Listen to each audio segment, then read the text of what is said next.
We begin with breaking news tonight. San Antonio police in an hours-long standoff with a man at this hour. So they're saying that it started as a mental health call and escalated with shots being fired. The night team's Patty Santos is on the scene. It's on Diamondback Trail, not too far from Loop 410 and New Sulphur Springs Road. So, Patty, what are police telling you now?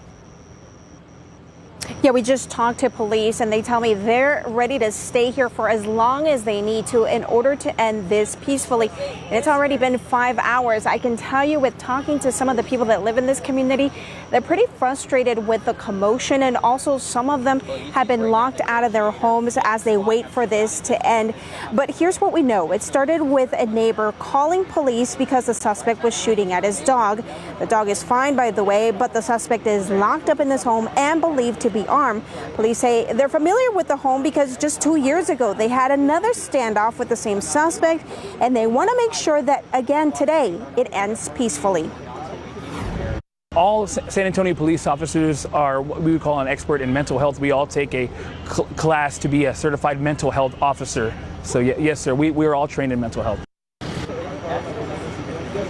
And tonight, police tell us the man has a warrant for his arrest for aggravated assault with a deadly weapon. They say the situation that they're looking at tonight is dangerous, but it is contained. And if you remember, just a few weeks ago, police were involved in another standoff that lasted several days. So officers here are obviously here for the long haul. We'll send it back to you. Thank you, Patty. We're following more breaking news now out of Hollywood Park. They apparently have found their man. Just within the last hour, police confirmed there that they've made an arrest in a deadly shooting. This is a story we've been following throughout the day. 22-year-old Derek Oliver Jr. being brought back to San Antonio by Hollywood Park police and Texas Rangers.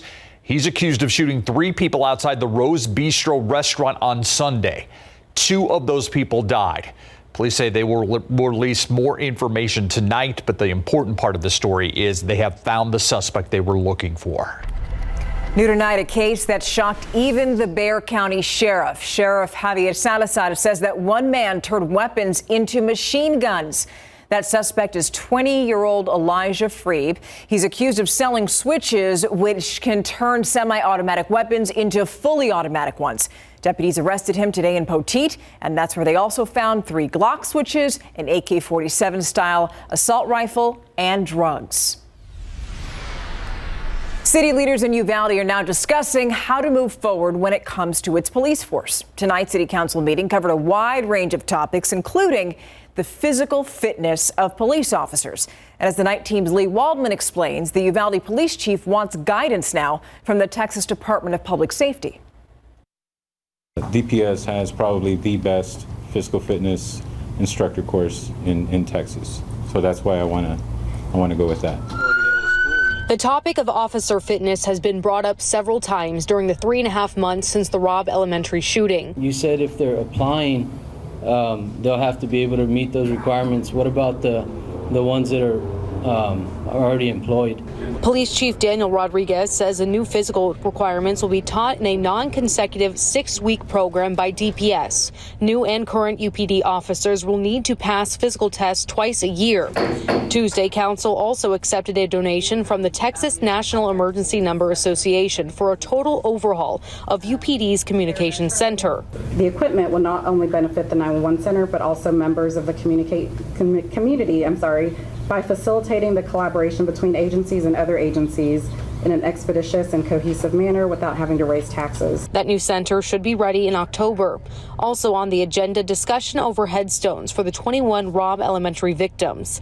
The Cemetery Advisory Board giving the green light to standing headstones. They're just working at the logistics of how tall they'll be. In a statement read before the council, Kimberly Rubio, Lexi Rubio's mom, wrote she would only support 30-inch total headstones. It is my understanding that the committee wants an 18-inch headstone.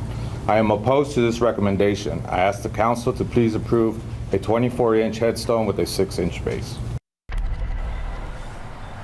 Those proposed changes to cemetery ordinances will be voted on by council at their next meeting. Tonight, presented to council a letter. It's written to Texas House Speaker Dade Phelan, asking him to call for a special session to raise the age to purchase an assault-style weapon to 21. This comes after multiple letters written to Governor Greg Abbott asking for the same thing have gone unanswered. Live in Uvalde, Lee Waldman, KSAT 12 News.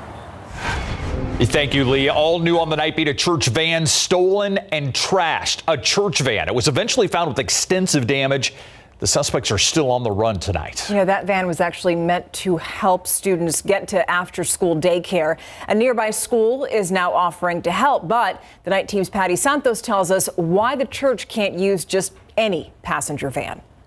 This is never something that we could anticipate somebody would actually break in and steal. A van is beautiful with a picture of the children on it. But it happened. Thieves broke through the gate at Baptist Temple Church and stole the van, leaving its daycare without a vehicle for after-school pickup. Today we made a bunch of phone calls over the last 24 hours, and Jubilee came through for us.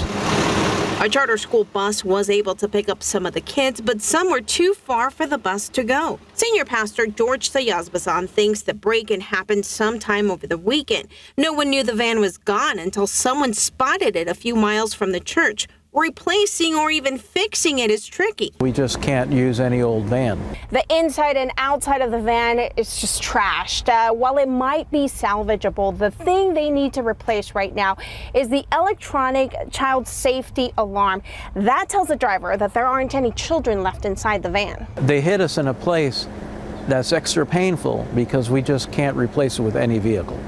It has to have all these special safety features in it. His plea tonight is for help finding a replacement. If somebody has a van like this, if they want to sell it or loan it to us, or even we'd be happy to compensate them, that would be a wonderful thing. Patty Santos, KSAT 12 News. So this is really not what you want to hear, but new data shows that inflation isn't easing up as much as you'd hoped. So this has to do with the Consumer Price Index. It measures the costs of goods and services.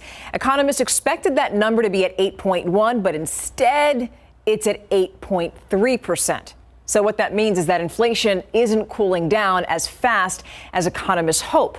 People are still paying more for groceries, and now there are concerns that a railroad strike could keep food from making it to stores and therefore drive up costs even more. Speaking of inflation, remember how the Federal Reserve made it more expensive to borrow money? Now, the hope being that that would slow down inflation. Well, as we just told you, inflation is still high, and next week the Federal Reserve expects to raise rates yet again. Well, the money issue is something that's weighing on San Antonio City Council as well. They're still struggling to come up with a plan on what to do with $50 million in extra revenue from CPS Energy that goes to the city. During today's council meeting, nearly half of the members want to send money back to customers. That would come out to about a $29 credit for the average resident. Some of the largest businesses could get back close to $100,000 in all this. Others say the money could be used to help prepare for the potential of extreme weather in the future. The vote on the city budget is set for Thursday. A former constable will have to wait until next month to learn her fate. The sentencing phase for Michelle Barrientos Vela was put on hold for 3 weeks due to scheduling conflicts. Barrientos Vela was actually already found guilty of altering security records for a park. During today's testimony, there were more allegations of abuse of power.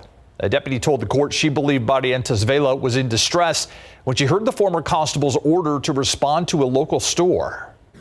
We get into something, you can hear the change in our voices, and her voice, you can tell something was wrong.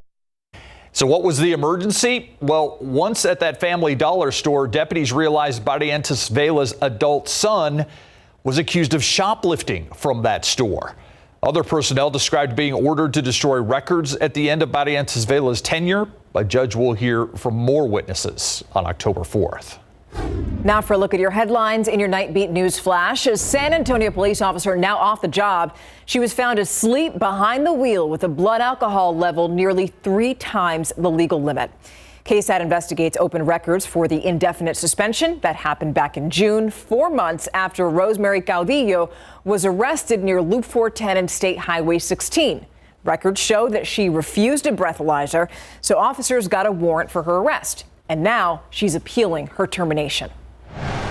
Tonight, school safety is now intersecting with the November elections. As you know, voters usually cast their ballots at schools because schools are often polling sites. And it's that very access that parents don't like especially after the school shooting in Uvalde. So the Northeast ISD came up with a solution. It made Election Day a holiday. So students and staff aren't going to be at school on Election Day. Northside ISD, by the way, made that same decision for students last month. And this Thursday, Judson ISD's school board will vote on a similar issue. Meanwhile, San Antonio ISD, South San ISD, and Edgewood ISD say they're not changing their holiday schedules. And that's a look at your Nightbeat News Flash. On NASA's first planetary defense test to intentionally crash into an asteroid. So you have there NASA's mission to defend Earth now months in the making. The countdown now nearing the big test point when that rocket is going to try and take an asteroid off its course. And we are continuing our coverage on water waste. SAW says they've seen a record number of water main breaks this year. Why some are going weeks without repair. Next on the Night Beat.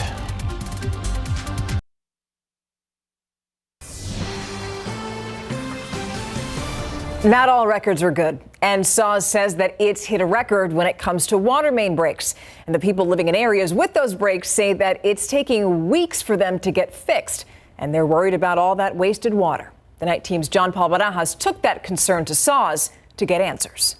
This has been here wasting thousands of gallons, and it's okay though, you know? It's okay, just wait the week, wait another week. You'll call them and we're gonna get to it, we'll be there soon, it's on the list, and you know, it's just one story after another. Neighbors share their frustrations as they wait for the San Antonio water system to fix broken water mains. SAW says extreme heat and drought are to blame for this year's 2,200 plus water main breaks.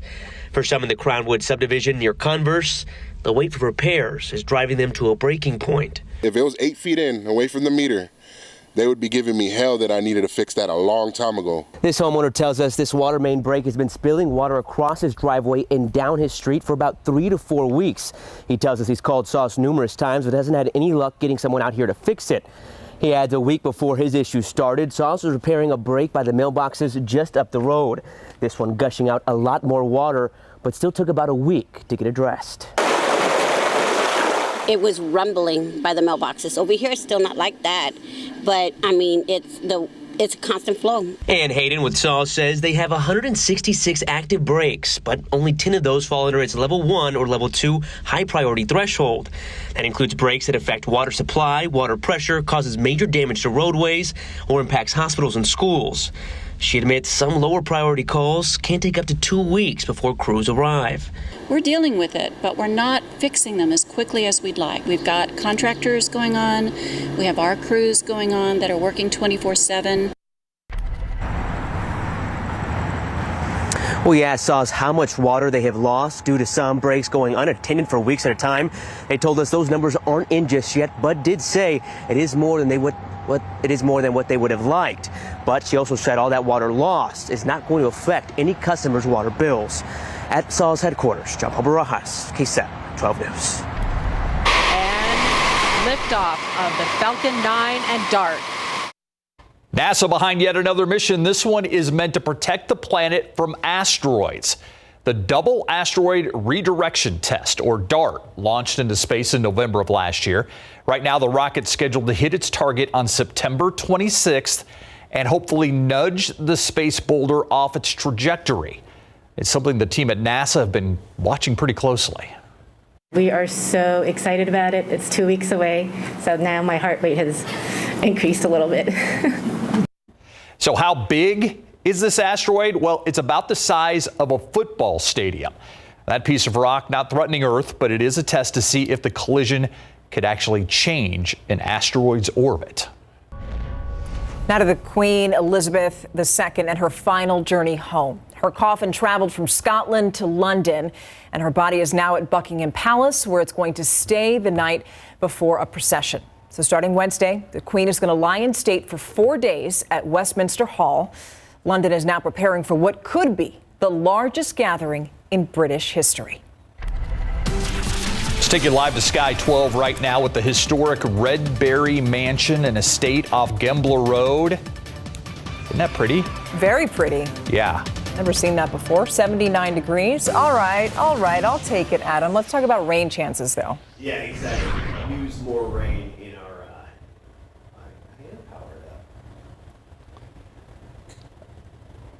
Microphone issues here. Drive one more time, right? Time? Now it does. You're good. You're on. Okay.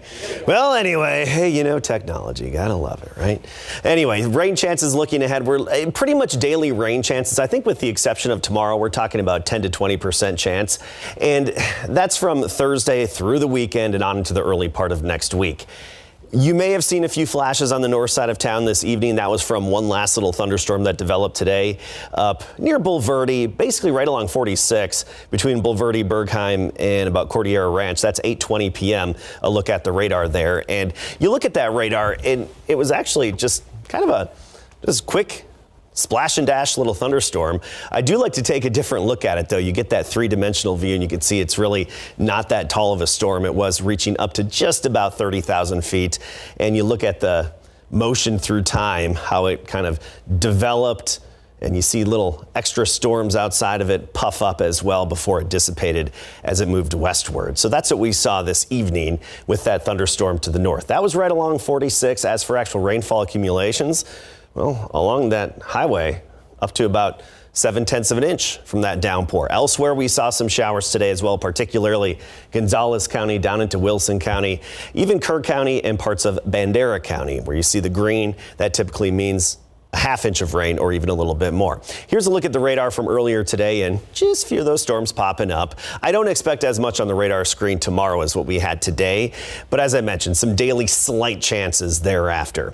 West Texas saw a few showers, still a little bit of rain along the Rio Grande between El Paso and Big Bend National Park, and the main area of moisture and rain is being funneled in from the Pacific here between an upper level low over Washington State and an upper level high in the plains. And that's just feeding the moisture into that area, the Intermountain West. We don't have any big features to affect us within the foreseeable future. So we're just looking at a few of those little pop-up random afternoon showers. As for the tropics, now we're down to one little disturbance that we're watching way out in the Atlantic as it moves toward the Caribbean over the next 5 days. 40% chance of development. Still very quiet. Atlantic hurricane season peak, the average peak is September 10th. So we should be on the downswing, climatologically speaking, and it's pretty quiet right now. 93 are high today, the average being 91, the record 100. 79 currently, a dew point is 64, so it feels like it's a few degrees warmer than the air temperature. You look at temperatures across the state, Alpine sticks out at 64, but otherwise we've got some 70s and low 80s. San Antonio 79, Hondo at 82, Seguin right now at 75. Looking ahead to tomorrow, 73 in the morning at 7 a.m. By noon we make it to 87, then a high temperature of 93 degrees into the afternoon, and temperatures aren't going to change much. We're talking low to mid 90s basically through the weekend and into next week. All right, we'll take it. Thanks, Adam. All right, so Dak Prescott, yes, you know, he's been having some trouble. There was a question about when he would come back, and it looks like it may happen sooner. Well, they're very pleased that the operation went the other day. They're very happy with that yesterday. So that has excited Jerry Jones, the Cowboys owner, and the fact he could be back sooner than we thought. When we come back, the new timeline for Dak's return, and an NBA owner suspended and fined. Coming up. Pro football coverage, powered by Davis Law Firm. The Dallas Cowboys' depressing season-opening 19-3 loss to the Tampa Bay Buccaneers just got a smidge brighter after what Cowboys owner Jerry Jones had to say today. Dak underwent surgery to repair a fracture under his right thumb on his throwing hand that he picked up late in the fourth quarter. Shaq Barrett was on the pass defense when he bent back Dak's right hand, causing the injury. But following the operation, Jerry Jones believes the timelines for Prescott's return may be more like 2 to 3 weeks rather than 6 to 8 weeks. If we thought he wasn't going to be ready to go for 4 games, until after 4 games, we would put him on IR. We're not doing that.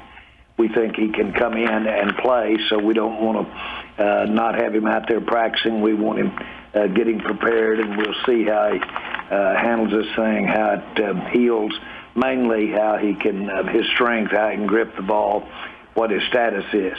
But that's not being an optimist. The proof is that we got a good surgery, got good technique, and feel better about it than we did Sunday night. For now, Cooper Rush will step in when the Cowboys host the Cincinnati Bengals this Sunday afternoon at 3:25. UTSA Roadrunners will face their toughest test of the season when they travel to Austin this Saturday to face number 21 Texas Longhorns in their first ever meeting. The Roadrunners are coming off a 41-38 overtime victory against Army on the road to improve to 1-1 after their triple overtime 37-35 season opening loss at home against number 24 Houston at the time. Back-to-back overtime games. The Roadrunners will be 13.5-point underdogs when they visit Royal Memorial Stadium. Coach Sarkisian's a very good football coach. He will take whatever he's got and he'll use it. And it'll be a very well-designed scheme. And they're a really hard outfit to stop. They've got one of the best play callers in the country, one of the best play designers, and they have some of the best players in the country.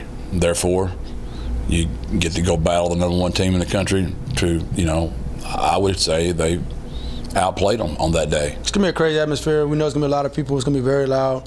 It's going to be rocking. But poison and noise, and I think we're going to be ready for that. All right, I like that. Poison the noise. After winning Conference USA Offensive Player of the Week for the second straight week, Harris has also been named the Earl Campbell Tyler Rose Award National Player of the Week. Meantime, the Texas Longhorns go forward with what appears to be a new starting quarterback in redshirt freshman Charles Wright, with both Quinn Ewers with an SE sprain in his left clavicle and Hudson Card a sore ankle recovering from injuries in the 20-19 loss to the then number one ranked Alabama. Wright has only played in one game, and that was the Longhorns' 70-35 blowout of Texas Tech last season. As a result, the Roadrunners are prepared for Roshan Johnson to run the Wildcat a lot more in this game. We got a great deal of respect for UTSA. I can't speak for the other schools that stub their toes in those ball games. You turn on the tape of UTSA, they get your attention quickly with their schemes, with their personnel, and the way they play the game. Clearly they had a lot of success last season, and then they've had two really hard-fought games here to start the year. Gut-wrenching loss to Houston, and then turn around with a great win versus Army, which is tough to do against a triple option.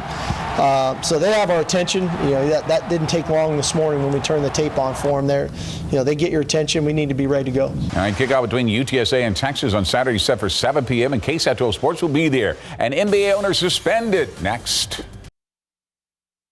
The owner of both the Phoenix Suns of the NBA and the Phoenix Mercury of the WNBA, Robert Sarver, has been suspended for 1 year and fined the maximum $10 million after an investigation found he clearly violated workplace standards. The independent investigation found that Sarver used the N-word at least 5 times when recounting the statements of others, engaged in inequitable conduct towards female employees, making many sexual-related comments in the workplace and included inappropriate comments about the physical appearance of female employees and other women. High school volleyball tonight, South San hosting Harlandale. This one goes the distance, 5th set. Tied at 2 sets apiece. Ariana Gomez rises for the huge block. Bobcats take a 4-3 lead, but the Indians take control and pull away late. Kayla Reyes drills a cross-court kill. Harlandale completes an epic reverse sweep to knock off South San on the road 3-2 over at Paul Taylor Fieldhouse. Sotomayor taking on Taft District 29-6A. Raiders up by a set, taking control in the second. Genesis Torres blasts one down the line for a 1-point lead. Wildcats respond. Sierra Delosa over to Kylie Ray Velasquez for a shot that sneaks over the net. Sotomayor goes up 11-9, but Taft answers back. Alexi Fernandez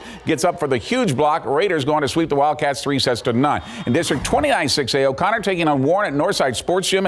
As seen on the BGC app tonight, Warriors jump out to an early lead. Grace Owens goes off speed, gets the push to shot to fall. Inbounds, Warren goes up 8-6, but the Panthers rally off the quit set. Nevaeh Smith drills a spike down the middle. O'Connor takes a hard-fought first set, 26-24. They go on to win it 3-1. In fact, that South San Harlandale match went so long, our Andrew Seeley is actually producing tonight's Sportscast from his car. On the way back. And I'm glad you mentioned we have volleyball on the BGC app as well. We do. We're looking forward to that all season long. Yeah. Thanks, and Greg. make sure Andrew gets a raise. Yeah, exactly. He'll be right back. Or at least pay for gas. Something.